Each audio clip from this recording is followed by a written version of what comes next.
माँ तो माँ होती है। हेलो माँ, मैं राजू बोल रहा हूँ। कैसी हो माँ? मैं ठीक हूँ। बेटे, ये बताओ तुम और बहू दोनों कैसे हो? हम दोनों ठीक हैं। माँ, आपकी बहुत याद आती है। अच्छा सुनो माँ, मैं अगले महीने इंडिया आ रहा हूँ तुम्हें लेने। क्या? हाँ माँ, अब हम साथ ही रहेंगे। नीतू कह रही थी माँ जी को अमेरिका ले आओ, वहाँ अकेली बहुत परेशान हो रही होंगी। हेलो, सुन रही हो माँ? हाँ हाँ बेटे। बूढ़ी आंखों से खुशी की अश्रुधारा बह निकली। बेटे और बहू का प्यार नस नस में दौड़ने लगा। जीवन के 70 साल गुजार चुकी सावित्री ने जल्दी से अपने पल्लू से आंसू पोंछे और बेटे से बात करने लगी। पूरे 2 साल बाद बेटा घर आ रहा था। बूढ़ी सावित्री ने मोहल्ले भर में दौड़ दौड़ कर ये खबर सबको सुना दी। सभी खुश थे कि चलो बुढ़ापा चैन से बेटे और बहू के साथ गुजर जाएगा। राजू अकेला आया था। उसने कहा कि माँ, हमें जल्दी ही वापस जाना है, इसलिए जो भी रुपया पैसा किसी से लेना है वो लेकर रख लो, और तब तक मैं किसी प्रॉपर्टी डीलर से मकान की बात करता हूँ। मकान?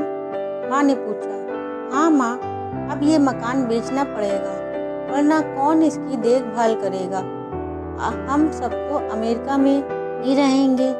बूढ़ी आंखों ने मकान के कोने कोने को ऐसे निहारा जैसे किसी अबोध बच्चे को सहला रही हो।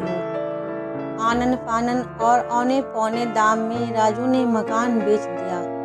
सावित्री देवी ने वो जरूरी सामान समेटा जिससे उनको बहुत ज़्यादा लगाव था। राजू टैक्सी मंगवा चुका था। एयरपोर्ट पहुंचकर राजू ने कहा, माँ तुम यहाँ बैठो, मैं अंदर जाकर सामान की जांच और बोर्डिंग और वीज़ा का काम निपटा लेता हूँ। ठीक है बेटे। सावित्री देवी वही पास की बेंच पर बैठ गई। काफ़ी समय बीत चुका था। बाहर बैठी सावित्री देवी बार बार उस दरवाजे की तरफ देख रही थी जिसमें राजू गया था, लेकिन अभी तक बाहर नहीं आया। शायद अंदर बहुत भीड़ होगी, सोचकर बूढ़ी आंखें फिर से टकटकी लगाए देखने लगती। अंधेरा हो चुका था। एयरपोर्ट के बाहर गहमा गहमी कम हो चुकी थी। माँ जी, किससे मिलना है? एक कर्मचारी ने वृद्धा से पूछा। मेरा बेटा अंदर गया था टिकट लेने, वो मुझे अमेरिका ले जा रहा है, सावित्री देवी ने घबरा कर कहा। लेकिन अंदर तो कोई पैसेंजर नहीं है। अमेरिका जाने वाली फ़्लाइट तो दोपहर में ही चली गई। क्या नाम था आपके बेटे का? कर्मचारी ने सवाल किया। राजू। सावित्री के चेहरे पे चिंता की लकीर उभर आई। कर्मचारी अंदर गया और कुछ देर बाद बाहर आकर बोला, माँ जी, आपका बेटा राजू तो अमेरिका जाने वाली फ़्लाइट से कब का जा चुका। क्या? वृद्धा की आंखों से आंसुओं का सैलाब फूट पड़ा। बूढ़ी माँ का रोम रोम काँप उठा। किसी तरह वापस घर पहुँची, जो अब बिक चुका था। रात में घर के बाहर चबूतरे पर ही सो गई। सुबह हुई तो दयालु मकान मालिक ने एक कमरा रहने को दे दिया।